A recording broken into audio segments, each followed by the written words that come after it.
the topic, Sachin, thank you. The topic that was given to me was targeted immunotherapy in renal cell carcinoma and bladder and all.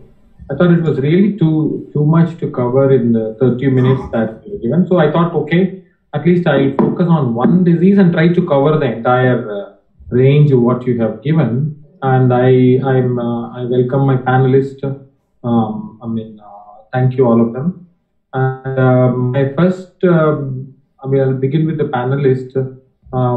We heard from Dr. Vineet Talwar that now there is so much opportunity, so much drugs available, and the issue now is that how do we go about choosing them, and how each one is really trying to ride these horses and try to figure out how they want to use it in their day-to-day clinic. That's what I wanted to bring about.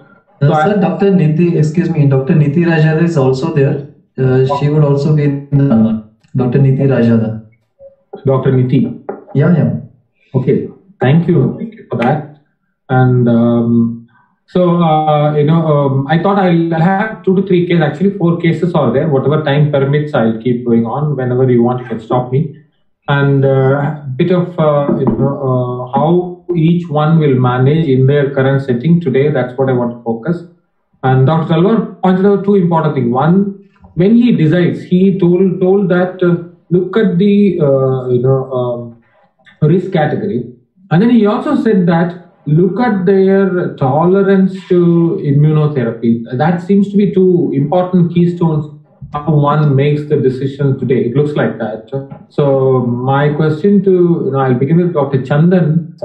Now the IMDC criteria is something that is now in vogue. I have displayed it for you, and how relevant are you? How relevant are these for you in your decision making, and are they really different from the MSKCC criteria, and how do you use this in your decision making? Dr. Chandan. Yes, sir. The IMDC is really important. The initial trial, I would say, this is MSKCC, which include the LDH and calcium. Right? And the newer IMDC actually mostly focus on CBC, means hemoglobin, neutrophil, and platelets. Also the calcium, and mostly focus on the time to interval from diagnosis and the performance status by Karnofsky scale. So the point I want to highest, when you see a patient, the first thing we'll see the time interval and the PS. The next thing I'm going to see is the CBC, because that is relevant for IMDC. And for all the patients we actually discuss in our multidisciplinary clinic, IMDC scoring is a must for before starting any of the treatments. So we follow the IMDC and we do according to the IMDC scoring. Thank you, Dr. Chandan. Dr. Manisha, yes, sir. When you will give me some your tricks of the trade when you have sources, when you have patients in front of you. Dr. Vineet pointed out that how he would mentally approach a patient. Give me an overview on what are all the boxes that you're going to tick with before. Sir, what I would believe that RCC involves a very large spectrum. Fine. Am I audible, sir? You're audible. Yeah. Tell what I think, sir, that yes. Sir, before I make my answer, let me think in terms of RCC that I think it involves a large spectrum of tumor with a different spectrum of mutation. No, sorry. I just want to again confine. Varying in ISC feature mutation. Dr. Manisha, 1 second. I think let's confine ourselves to the clear cell RCC, and right now we'll focus on clear cell RCC because that's the segment at least we can do justice in the given time. So now you can go about answering it. Yes. Thank you. Yes. So that is what I'm saying, that if the patient, depending upon the risk category that we are talking about, the PD-L1 also depends upon what is the category of the patient. Patient with favorable risk had lower PD-L1, hence benefited from sunitinib. So that was the rationale with which we started the treatment. And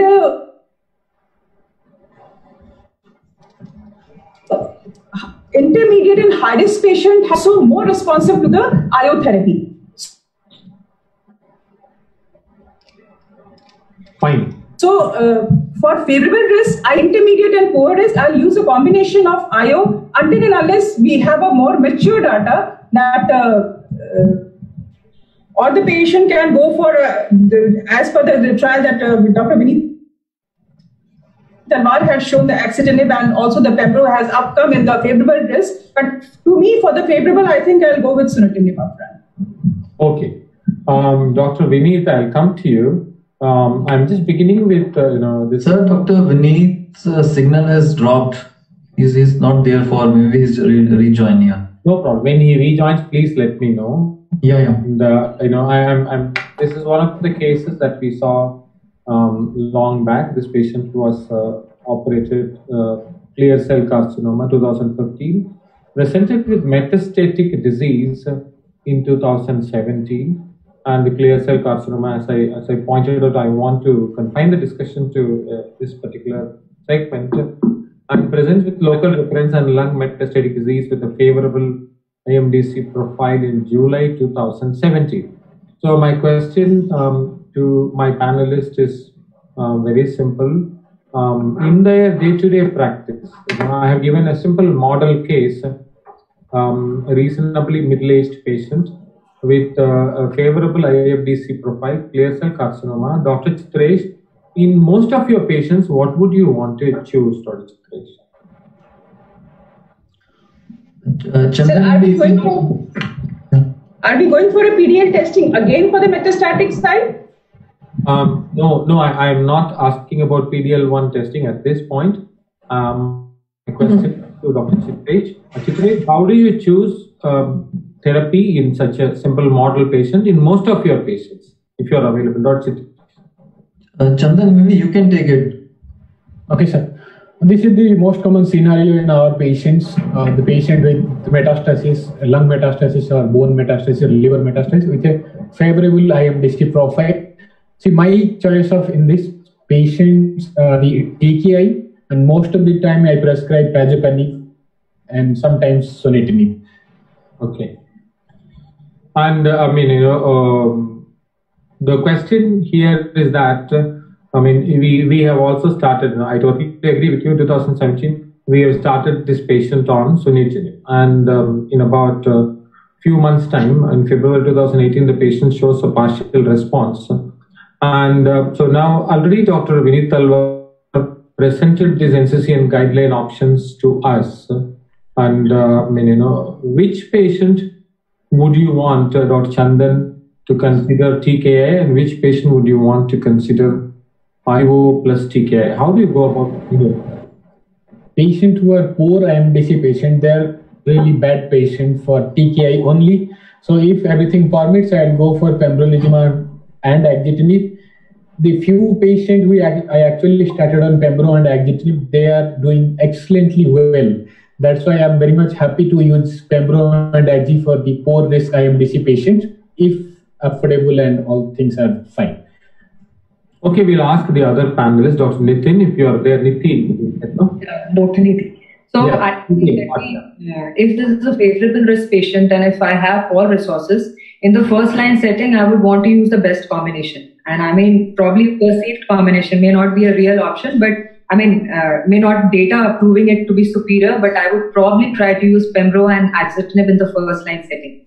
But since in 2017, definitely this debate was not there and we had sunitinib. No. So in the second... My question is again rephrased to you. It was like, I totally agree, but in majority of your patients today in your practice, what is that you want to do? Or what is that you are doing? So in first line setting is what I'm answering. First line setting, favorable risk profile. First line setting, favorable risk. Again, when option permits, yes, in our country cost is a major issue. I would use a combination drug. I'll try to use TKI with immuno-oncology drug. But practically, you would normally have a person who's not very physically fit. I'll choose sunitinib and pazopanib. Okay, fine. So that's the majority practice. I believe that's what is the majority practice as of now. But then, there is more stronger and stronger, recommendation to consider immune checkpoint inhibitors, as all of you have pointed out. And there is a real thrust towards In fact, they want the decision-making algorithm to go. This is the European Association of Urology guideline that would say that try to offer pembrolizumab plus axitinib in treatment-naive patients in IMDZ, any IMDZ risk metastatic clear cell RCC. And then you see that if it is intermediate and poor risk, go for a doublet.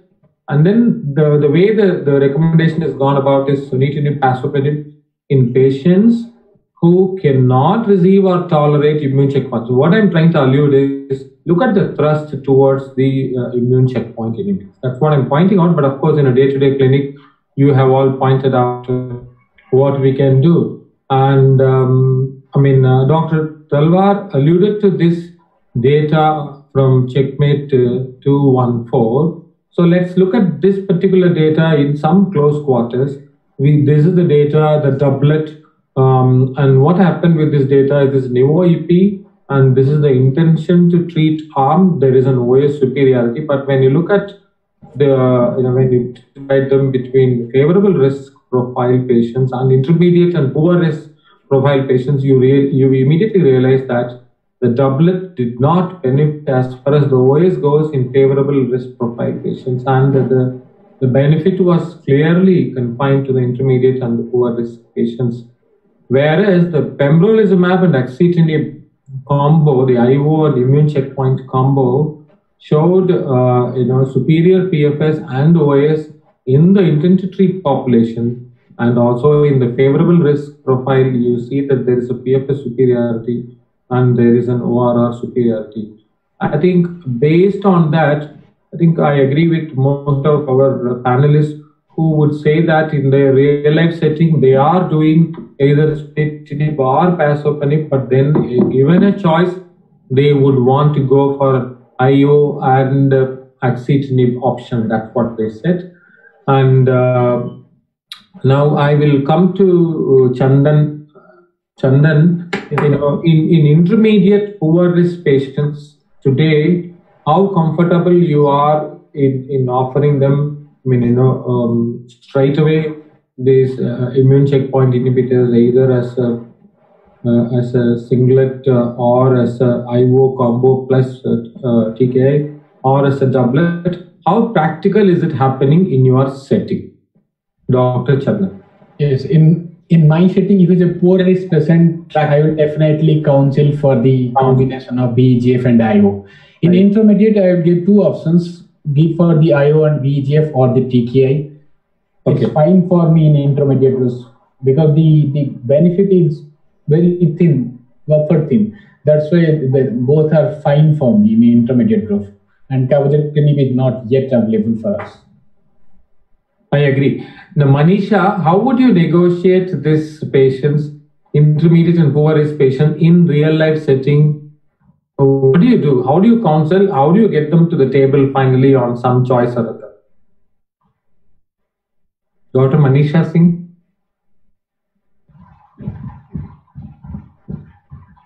Dr. Niti? So again, sir, when the choice permits, I would want to use a pembro plus axitinib combination. Nivolumab based combination, single agent nivolumab is fine, but I have not been using ipilimumab a lot because of poor availability and of course very toxic. Cabozantinib in our scenario is not available. But we again face the situation in which pembro and axitinib is not something which is in reach of the patients. And in that case, single agent sunitinib is also sometimes prescribed.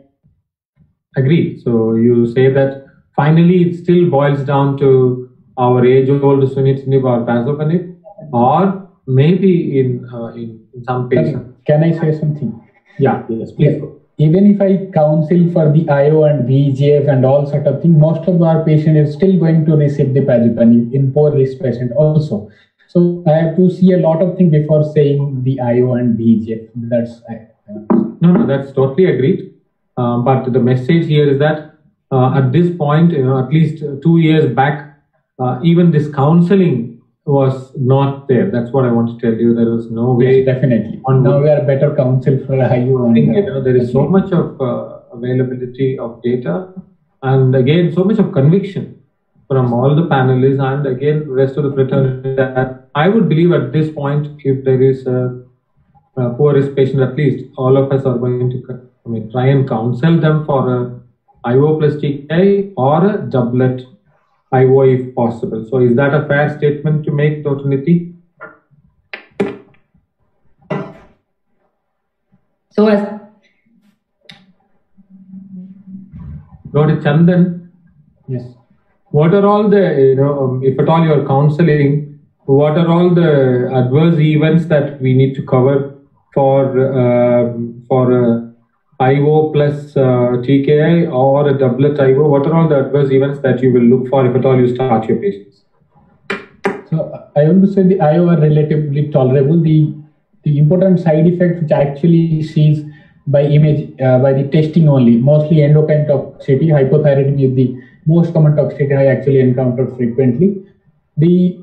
In pneumonia and others, the hepatotoxicity is, I would say, infrequently, I would say. So whenever I'm counseling for the patient, I said it's generally most well tolerable as compared to any of the chemotherapy. But sometimes these may happen. These are the side effects. These may happen, and the incidence are really, really low, and they can be easily managed.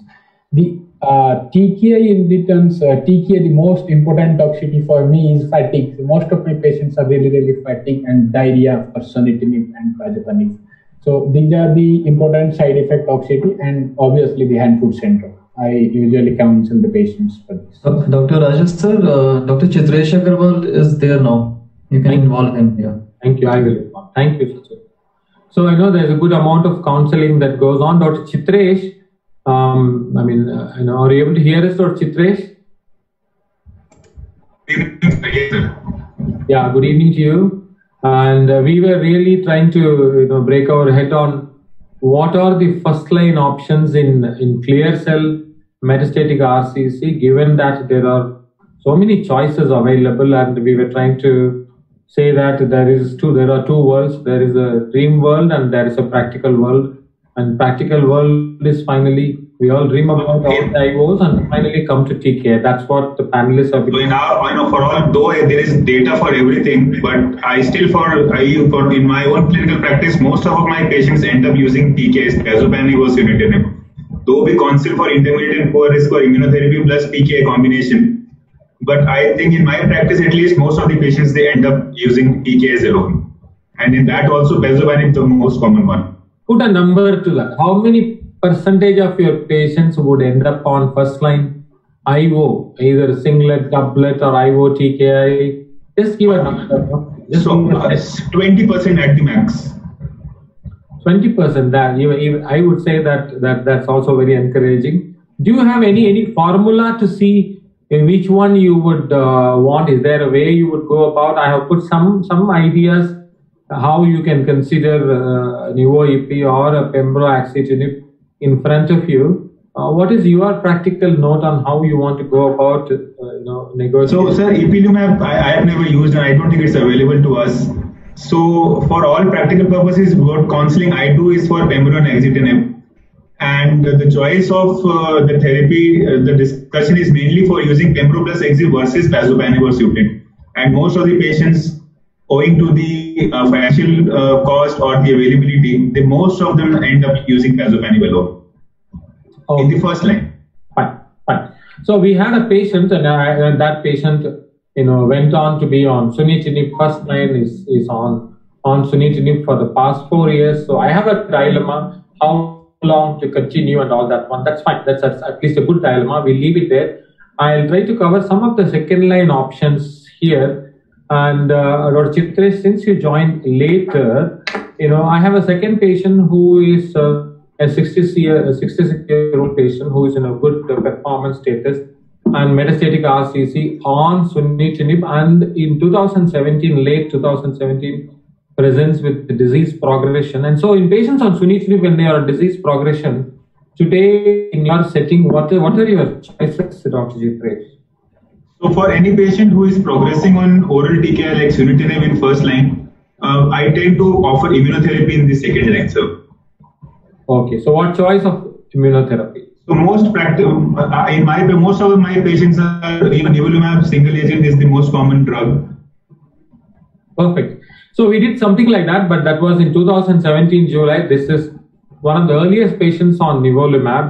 This as when the nivolumab arrived, and you have answered the question, and the patient showed excellent response on nivolumab, and I would say that the patient is now 4 year cross, 3.5, 4 years still on nivolumab. Excellent response. So that really makes us convinced that this is true, and that happens in Indian patients, and that's how the whole data set is convincing, and that's why we have now started to believe in how to negotiate your conversations with the patient. But then comes the setting. You have got a TKI good, you've got a nivolumab good. But then eventually all patients do progress. So my question now is turning to what do we do in patients who are going to progress beyond these known lines? Let me come back to Chandan. Chandan, you have sunitinib, you have nivolumab, whatever. And then the patient, these are the subsequent line choices for the clear cell histology. Just on a quick note, cabozantinib is a possibility, and then, ipi-nivo is a possibility, and then we have other things like axitinib and lenvo combo and all that. And these data sets capture the various options in patients who are on post TKI. So I will give you, I'll give you an option now in a patient whom we had a patient who was diagnosed in 2017 on sunitinib, and up till metastatic disease, 3 to 4 years on sunitinib, and at the end of 4th year, long duration of response to sunitinib. And doing well, but then eventually progresses now. So what do we do, Chandan? A long responder on sunitinib progresses. What are the choices? The post TKI progression, I have all the descent order. I always use the nivolumab, lenvatinib, everolimus, axitinib, and last is everolimus.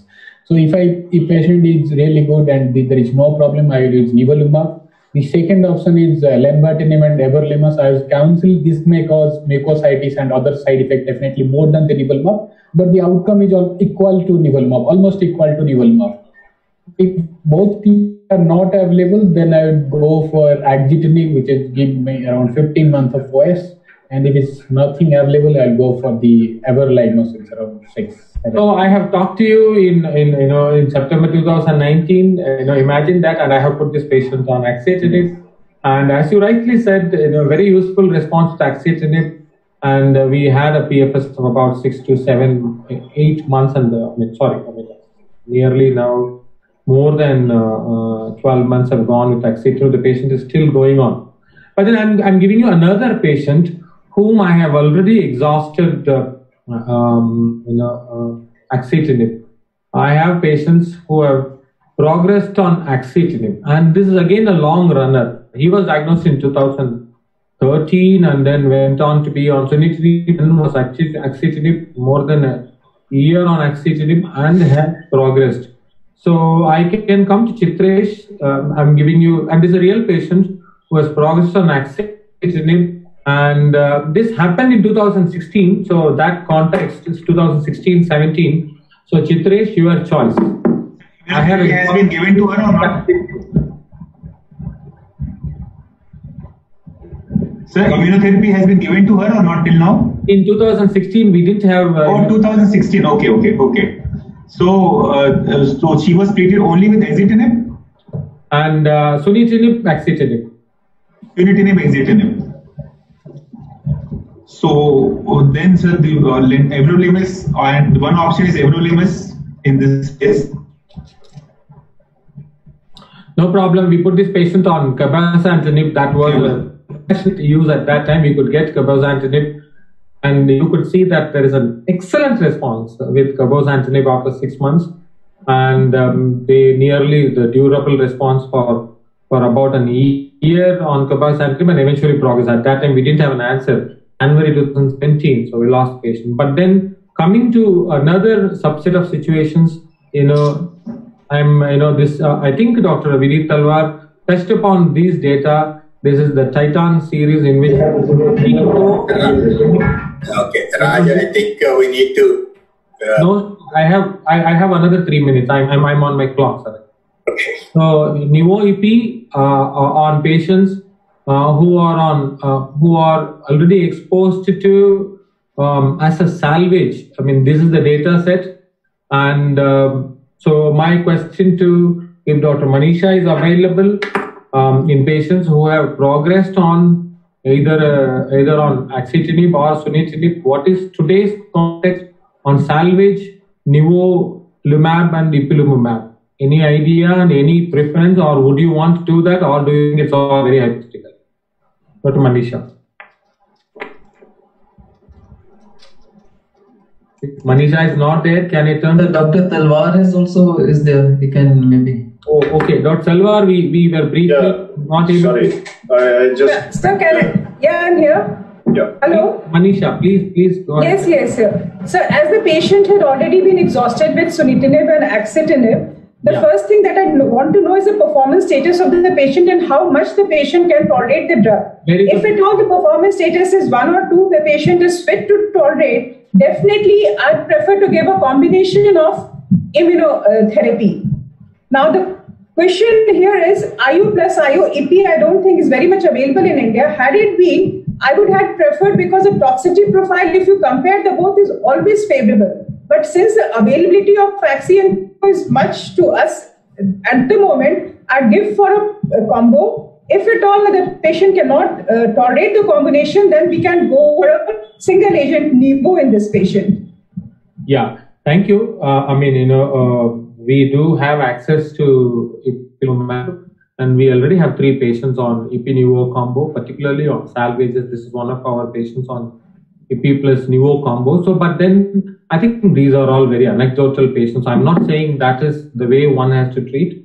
I have presented the option. I have shown patients who have responded well to nivolumab single agent. I have shown patients who have responded well to axitinib. I have shown patients who have responded to cabozantinib, and we have patients on ipi-nivo at this point in time. Okay. So sir, is there any way you will choose a next line therapy, sir? I mean, we lost you briefly, but you can summarize how do we choose therapies on progression? If you can summarize for that, with that I will end my discussion. Thank you.